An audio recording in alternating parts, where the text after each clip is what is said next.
बीत गया सावन का महीना और मौसम ने नजरें बदली, लेकिन इन प्यासी आंखों से अब तक आंसू बहते हैं। दिल की बात लबों पर लाकर अब तक हम दुख सहते हैं। मेरे प्रिय बंधुओं, देवियों व सज्जनों,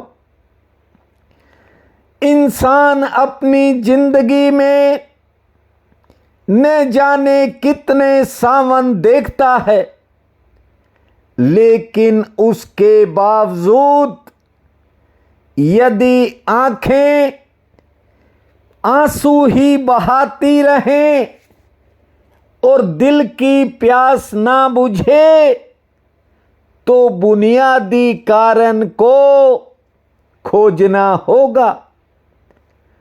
महासूत्र कहता है, जब किसी के जीवन में आंख आती है तब उसे करुणा निधान भगवान के अलावा कुछ दिखाई नहीं पड़ता। सारा जगत, ये सारा संसार फिर माया हो जाता है।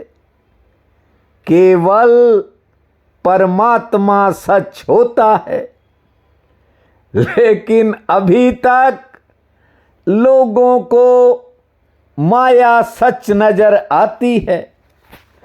और मजे की बात देखिए, लोग सोचते हैं कि जिंदगी ने उन्हें बांध रखा है, घर परिवार ने पकड़ रखा है, या यूं कहूं कि जीवन ने ही उन्हें पकड़ रखा है। इसी कारण अधिकांश लोग जीवन के बोझ तले अपने आप को दबा हुआ महसूस करते हैं। भले अनमोल जीवन का प्रत्येक पल मूल्यवान है, बेशकीमती है, लेकिन लोगों को लगता है कि बस जीवन कट रहा है। ये सबसे बड़ा भ्रम इंसान पाल कर बैठा रहता है। ध्यान से सुनिए, क्या कहता है महासूत्र। महासूत्र कहता है, हम जिंदगी से ऐसे गुजर जाएं जैसे कोई आदमी पानी से गुजरे और पानी उसके पैरों को ना छू पाए। लेकिन आपको बता दूं, पानी में से गुजरने पर पानी तो आपके पांव को छुएगा, लेकिन जिंदगी में व्यक्ति ऐसे गुजर सकता है कि जिंदगी ने उसको छुआ ही नहीं। और सूत्र भी ये कहता है कि जीवन किसी को नहीं छूता, बस लोग पकड़ कर बैठ जाते हैं।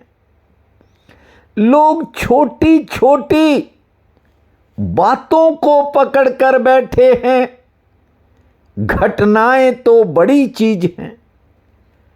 इसी कारण अधिकांश लोगों ने बेकार की टेंशनें पाल रखी हैं। देखिए, अच्छे और बुरे दोनों तरह के समय हर व्यक्ति के जीवन में आते हैं। फिर वो राजा राम हो, धर्मराज युधिष्ठिर हो, सबके जीवन में आए हैं। मर्यादा पुरुषोत्तम के जीवन को आपने रामायण के माध्यम से अलग अलग जगह अलग अलग कथावाचकों के मुख से सुना होगा। देखिए, समय कभी एक जैसा नहीं रहता, इसलिए छोटी मुश्किल पर घबराना छोड़ दो। हर प्रकार का वक्त लौट जाता है। तुमने आंधी तूफान के बाद सड़कों पर गिरे वृक्षों को बहुत बार देखा होगा। आपको बता दूं, ये वृक्ष भी तनाव के कारण गिरते हैं।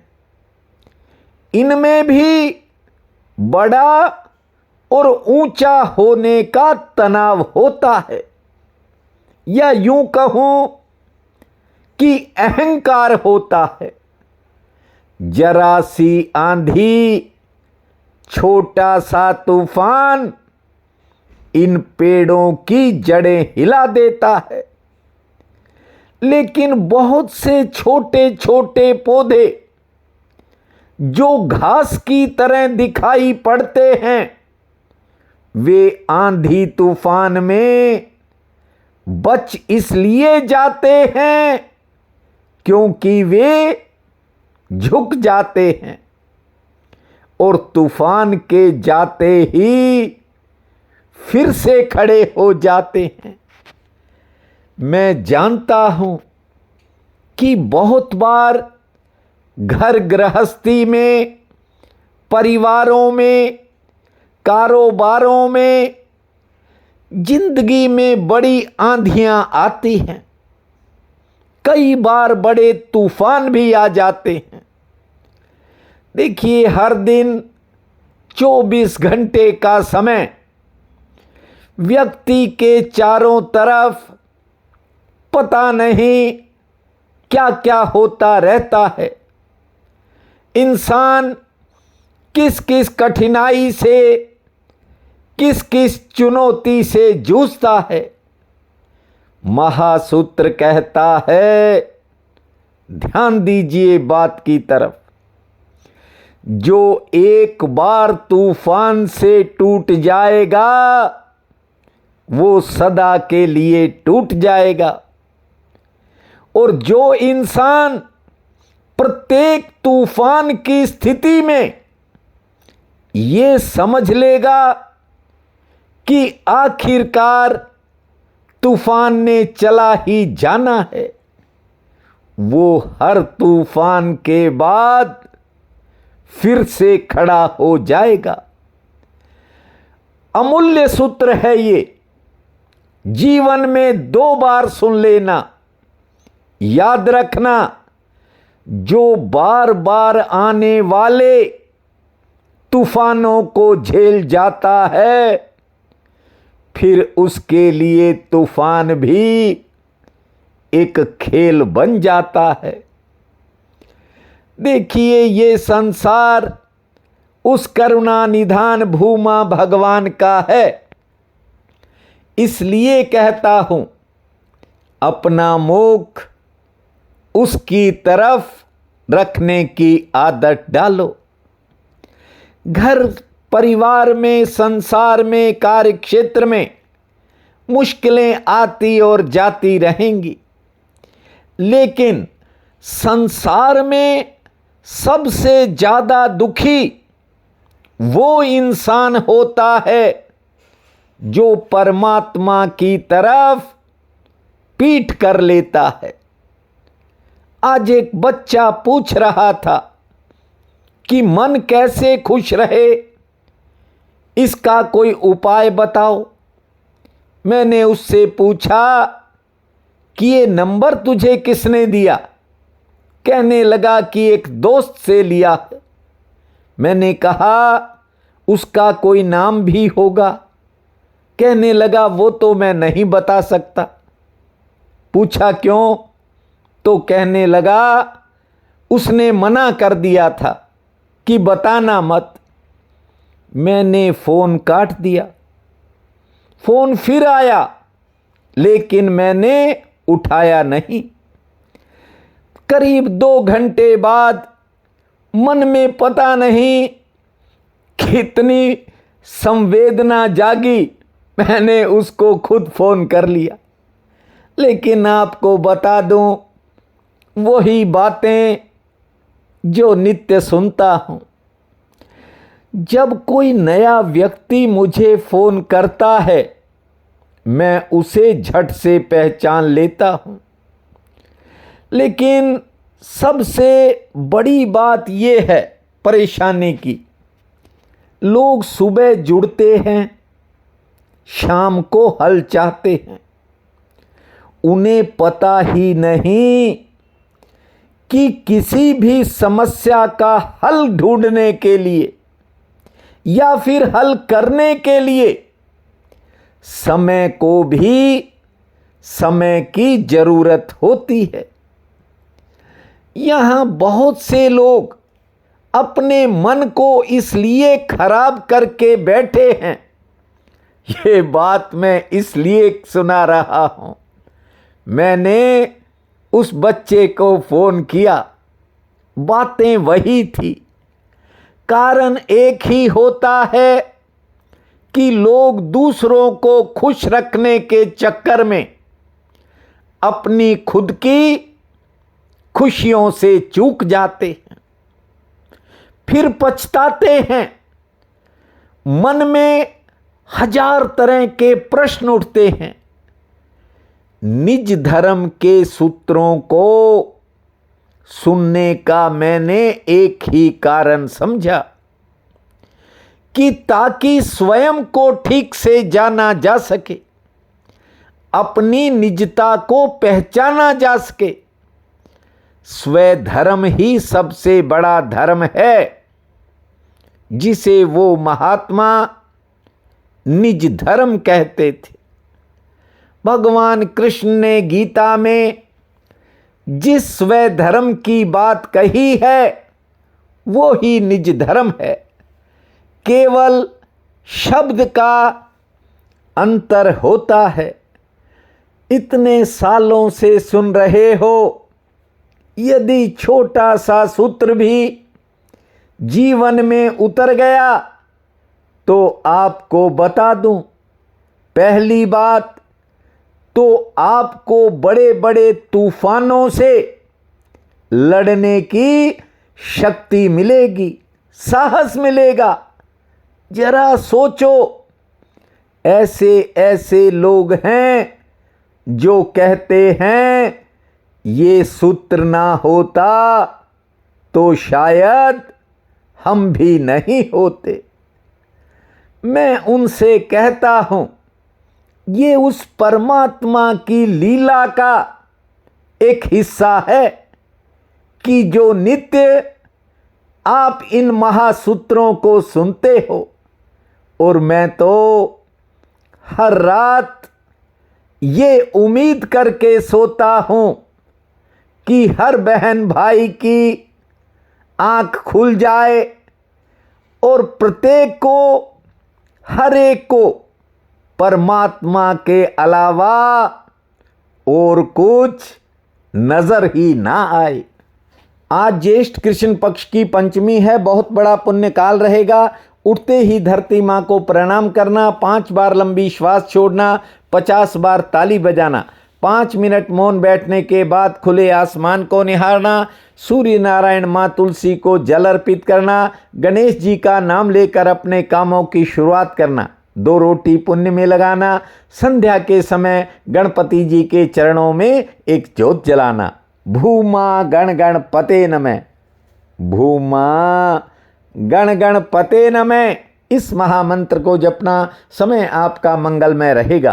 प्रिय बंधुओं व मातृदेवी शक्तियों, आज 6 मई दिन बुधवार है। आप सबको मेरा नमस्कार है। आज का राशिफल इस प्रकार है। मेष, आज किसी पुराने काम में सफलता मिलेगी, सेहत आपकी ठीक रहेगी, मेहनत के मुताबिक आपको फायदा मिलेगा, कारोबारी सितारे आपके पक्ष में रहेंगे। वृषभ, आज यदि आपकी कोई लेन देन से संबंधित समस्या है, परेशानी है, तो थोड़ा उसमें राहत मिलेगी, हल भी हो सकता है। हालांकि सेहत की थोड़ी चिंता मन को घेरेगी, लेकिन आज आपको किसी नए संपर्क का फायदा मिलेगा। मिथुन, दिनचर्या सामान्य रहेगी, लेकिन मन में विचारों का थोड़ा उतार चढ़ाव रह सकता है। आमदन ठीक होगी, परिवार संबंधी कामों में कुछ नए खर्चों से सामना होगा। करेक्ट। आज किसी कारण किसी काम में देरी हो सकती है, विलंब हो सकता है। नौकरी पेशा लोगों के लिए हालांकि आज समय सामान्य रहेगा। संतान संबंधी कामों में सफलता मिलेगी, किसी पुरानी मेहनत से फायदा मिल सकता है। सिंह, आज कहीं जाने का अवसर मिल सकता है या कहीं जाने की कोई दिमाग में योजना आएगी। रोजगार से आमदन ठीक होगी, से ठीक रहेगी और किसी के सहयोग से कोई रुका हुआ काम आगे बढ़ेगा। कन्या, कार्यक्षेत्र में काम का बोझ थोड़ा ज़्यादा रहेगा, लेकिन आज आपका कोई पुराना काम सफलता की तरफ बढ़ेगा। आज क्रोध पर थोड़ा काबू रखें, किसी करीबी से कहा सुनी का योग है, मन मुटाव ना हो इसलिए संयम से काम लेवें। तुला, आज रोजगार से अच्छी आमदन के संकेत हैं, नए सामाजिक संबंध बन सकते हैं, सरकारी कामों में सफलता मिलेगी, सेहत आपकी ठीक रहेगी, थोड़ा बहस से दूर रहें। वृश्चिक, लेन देन की परेशानी आज काफ़ी हद तक हल हो सकती है। मेहमान आगमन का योग है, से ठीक रहेगी और आर्थिक मामलों में आपको सहयोग मिलेगा। धनु, कारोबारी सितारे दिन भर आपके पक्ष में रहेंगे, कोई पुराना काम बन सकता है। हालांकि कुछ कामों में भागदौड़ ज़्यादा होगी, किसी दूसरे के काम में भी आज समय लगेगा। मकर, कुछ कामों में प्रतीक्षा के बाद सफलता मिलने के संकेत हैं, आमदन के लिए समय शुभ रहेगा। कोई बिगड़े काम में सुधार के संकेत हैं, सेहत पक्ष थोड़ा नरम है। कुंभ, आज आमदन के लिए दिन ठीक रहेगा, लेकिन मन और शरीर किसी कारण थकावट महसूस कर सकते हैं। हालांकि किसी के सहयोग से किसी बिगड़े काम में सुधार के संकेत हैं और किसी पुरानी मेहनत से फायदा मिल सकता है। मीन, कारोबार में आज कोई विशेष अवसर मिलने के संकेत हैं। आज यात्रा में थोड़ी सावधानी रखें, सेहत पक्ष थोड़ा नरम है। मान सम्मान में बढ़ोतरी होगी, संतान संबंधी कामों में सफलता मिलेगी। आज का ये दिन आप सबके लिए अति शुभ फलदायी हो, यही मेरी कामना है। आप सबका बहुत बहुत धन्यवाद।